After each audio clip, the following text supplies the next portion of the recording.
Pak, 4 menit dimulai dari Anda berbicara. Bismillahirrahmanirrahim. Assalamualaikum warahmatullahi wabarakatuh. Shalom, Om Swastiastu, Namo Buddhaya.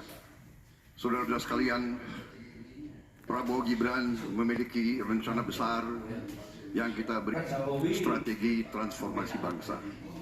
Inti daripada strategi ini tentunya adalah meningkatkan kemakmuran bangsa Indonesia dan terutama memperbaiki kualitas hidup manusia Indonesia, seluruh rakyat Indonesia.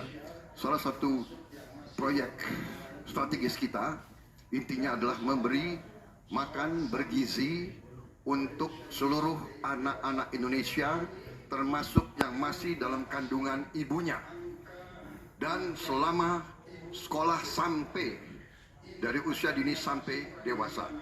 Ini akan mengatasi angka kematian ibu waktu lahir. Ini akan mengatasi kurang gizi anak, stunting. Ini akan menghilangkan kemiskinan ekstrim.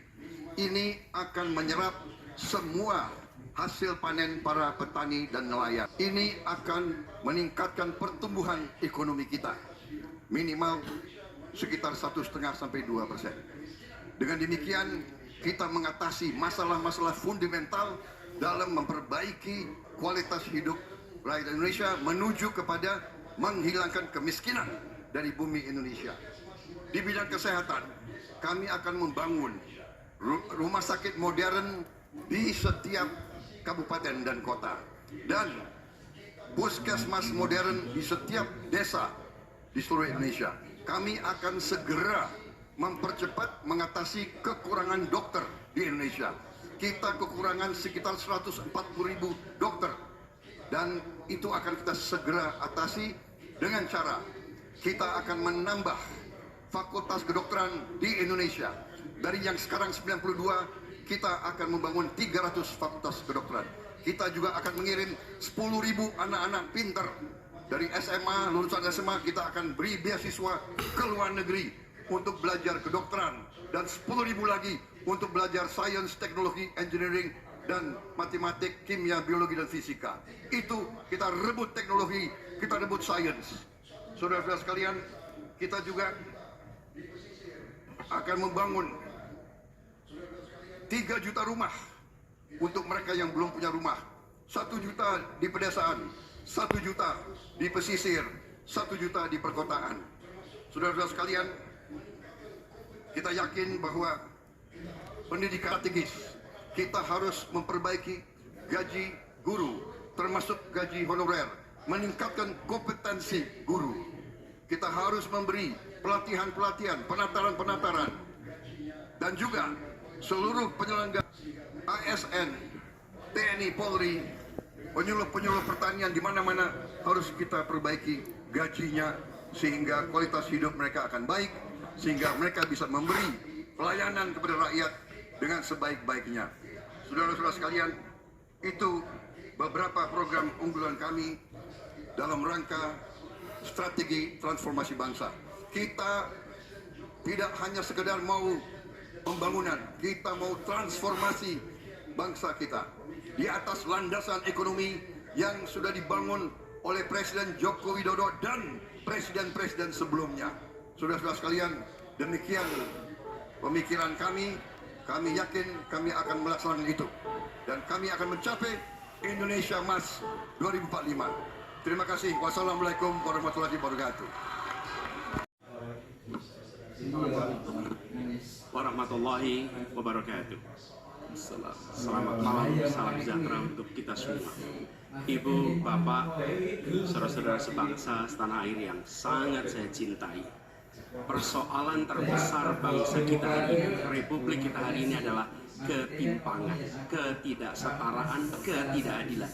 Ketimpangan antara Jakarta dan luar Jakarta, Jawa, luar Jawa, kaya, miskin, desa, kota, pendidikan umum, pendidikan agama, pendidikan kejuruan, dan pendidikan teknis. Ini semua adalah ketimpangan yang hari ini menjadi fenomena membahayakan di Republik ini. bahkan di bidang perekonomian. Segelintir orang menguasai sebagian besar perekonomian kita. Ketika Republik ini didirikan, para pendirinya 60-an orang anggota BPUPKI, mereka adalah orang-orang terdidik, mereka adalah kaum yang privilege, tapi mereka mendirikan Republik untuk semua, bukan mendirikan Republik untuk kepentingan dirinya, golongannya, ataupun keluarganya. Mereka mendirikan ini untuk semuanya. Kekuasaan yang dibangun untuk memberikan kesempatan kepada semua. Sekarang kita jauh dari cita-cita Republik ini. Ketika para kaum intelektual, mereka memilih berjuang di jalur politik. Saya berangkat sebagai pengajar, mendapat panggilan tugas di wilayah politik. Kami akan membawa gagasan pendiri Republik untuk kembali mewarnai Republik ini, untuk bisa mengarahkan Republik ke depan agar kembali pada format awal. Apa masalah hari ini? 45 juta orang belum bekerja dengan layak. Bicara jaminan sosial, lebih dari 70 juta orang tidak punya jaminan sosial. Bicara pendidikan, jauh dari kota, terpencil, masa depan jadi suram. Kemampuan tinggi, kesempatan tidak ada. Sangat frustrasi. Kesehatan mental, kekerasan seksual, lebih 15 juta orang jadi korban. Ini problem-problem yang tidak menjadi kepedulian segelintir elit. Ini adalah kepedulian rakyat kebanyakan. Karena itu dalam perjalanan kami 1 tahun, kami menemukan jutaan rakyat yang berbondong-bondong menginginkan perubahan. Mereka membuat poster rakyat, membuat posko rakyat, mendoakan dari tempat yang tidak kita lihat. Poster-poster itu cemerlang karena bukan didanai dari uang dari Jakarta, tapi didanai oleh keringatnya yang jernih hasil kerja kerasnya. Ini adalah keinginan perubahan. Apa yang ingin kita capai? 1, kita akan memastikan hidup sehat dan bila sakit ada pertolongan cepat. Tumbuh cerdas dengan biaya terjangkau. Keluarga sejahtera karena upahnya layak. Dan bila membutuhkan diberikan bansos sesuai kebutuhannya, bansos plus, bukan memberikan bansos untuk kepentingan yang memberi, tapi untuk kepentingan yang diberi. Dan warga negara yang bangga dengan negaranya, karena dijaga budayanya dan etikanya dijaga tinggi. Kita menginginkan persatuan karena ditopang dengan rasa keadilan. Persatuan itu tidak mungkin terjadi dalam ketimpangan. Persatuan membutuhkan rasa keadilan. Karena itu misi kami tegas, mewujudkan bangsa yang sehat, yang cerdas, yang sejahtera, berbudaya, dan bersatu. Kita menyaksikan begitu banyak orang punya prinsip, sopo wani rekoso bakal nggayuh mulyo. Siapapun yang bersungguh-sungguh dalam usahanya pasti meraih kemuliaan. Tapi bila kesempatannya ada, bila kesempatannya tidak ada, menghasilkan frustrasi. Dan kami ketika menjalankan amanat